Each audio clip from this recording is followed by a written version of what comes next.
High বন্ধুরা, সবাই কেমন আছো? আশা করি সবাই ভালো আছো। আজকে আমি আলোচনা করব মেকানিক্যাল ওয়াচ। একটি মেকানিক্যাল ওয়াচ কিভাবে কাজ করে, এর কি কি পার্টস থাকে এবং কি পার্টসে কি নাম, সব বিষয়ে আলোচনা করব। চলেন শুরু করা যাক। সাধারণত প্রত্যেক ঘড়িতেই মৌলিক 5টি অংশ থাকে।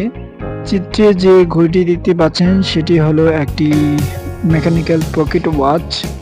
এটি পকেটে রেখে চলাফেরা করা যায়।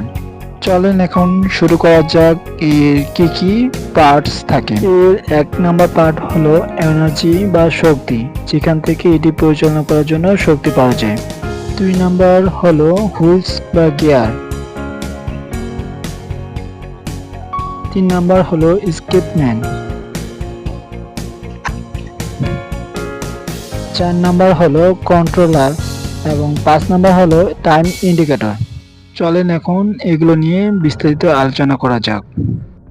আমাদের প্রত্যেক ঘড়ি বা মেশিনকে পরিচালনা করার জন্য শক্তি প্রয়োজন, আর এই শক্তি আসে এখান থেকে।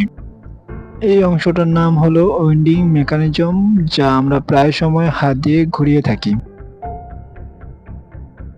এরপর হলো মেইন স্প্রিং, যা উইন্ডিং থেকে পাওয়া শক্তিকে কাজে লাগানোর জন্য ব্যবহার করা হয়।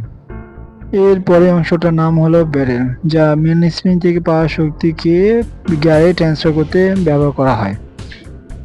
এরপর অংশটি হলো হুইলস, যা সম্পূর্ণ ঘড়িকে পরিচালনা করার জন্য ব্যবহার করা হয়। তাহলে কি হুইলস বন্ধ হলে মেইন স্প্রিং কাজ করা বন্ধ করবে? চলেন সেটা দেখা যাক।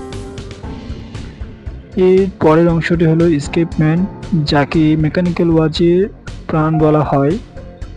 এটি বন্ধ হলে এর সম্পূর্ণ শক্তি বন্ধ হয়ে যাবে।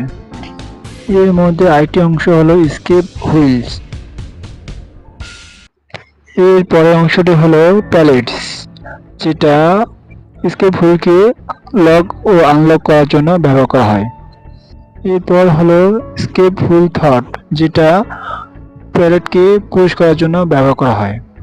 এরপর আরেকটি অংশ হলো ফরকিপ লিভার, যা ইম্পালস পিনকে পুশ করার জন্য ব্যবহার করা হয়।